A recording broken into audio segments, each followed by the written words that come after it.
नमस्कार, kitchen with प्रणीतामध्ये आज आपण बनवतोय खूपच चविष्ट कटला फिश करी. ही रेसिपी एकदम सोपी आहे. मसाले सुद्धा कमी लागतात, पण चव मात्र हॉटेलसारखी येते. त्यामुळे व्हिडिओ शेवटपर्यंत पहा. इथे मी पाव किलो कटला फिश स्वच्छ धुवून घेतलेला आहे. आता आपल्याला मॅरिनेट करायचं आहे. त्याकरिता इथे मी 1 चमचा हळद, 2 चमचे आगरी मसाला आणि अर्धा चमचा गरम मसाला, सोबतच अर्धा लिंबू यावरती आपल्याला पिळून घ्यायचं आहे आणि व्यवस्थित हे सर्व मिसळून घ्यायचं आहे. आता मसाले तुकड्यांना लावून झाल्यानंतर यावरती झाकण ठेवायचं आहे आणि थोडा वेळ हे असंच बाजूला ठेवून द्यायचं आहे.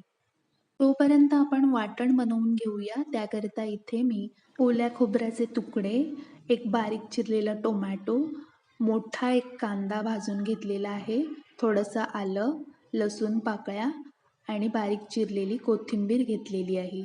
आता हे सर्व मिश्रण आपल्याला मिक्सरच्या भांड्यामध्ये घालून मिक्सरला बारीक असं वाटून घ्यायचं आहे. वाटताना जरासुद्धा पाण्याचा वापर करायचा नाही.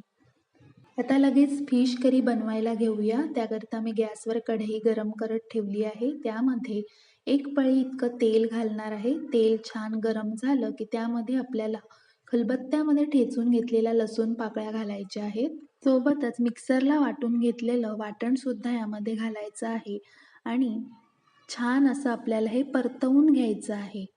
कोणतीही फिश करी बनवताना लसणाचा वापर हा जास्त करायचा आहे. लसूण पाकळी खलबत्त्यामध्ये ठेचून घातल्यामुळे कोणत्याही फिशचा उग्रपणा कमी होतो.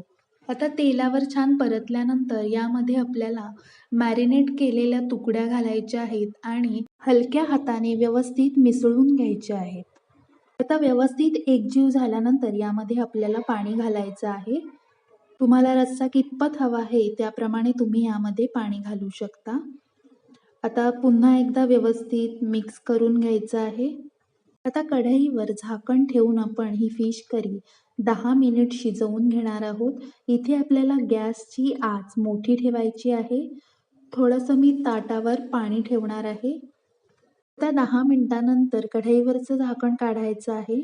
बघा रश्शाला छान असा उकळ आलेला आहे. यामध्ये आपल्याला आता चवीप्रमाणे मीठ घालायचं आहे.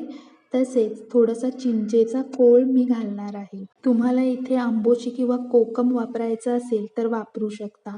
आता पुन्हा एकदा एक उकळ काढून घ्यायचं आहे आणि लगेच गॅस बंद करायचा आहे आणि बारीक चिरलेली कोथिंबीर यामध्ये घालायची आहे. आपली कटला फिश करी बनवून तयार आहे. ही फिश करी भात, भाकरी, चपातीसोबत सुद्धा खूप छान लागते. तुम्ही सुद्धा नक्की एकदा ट्राय करून पहा. तुम्हाला माझी आजची रेसिपी कशी वाटली, आवडली असेल तर प्लीज एक लाईक करा. किचन विथ प्रणीताला सबस्क्राईब करा. चला तर मग पुन्हा भेटूया अशाच सोप्या रेसिपीमध्ये. धन्यवाद.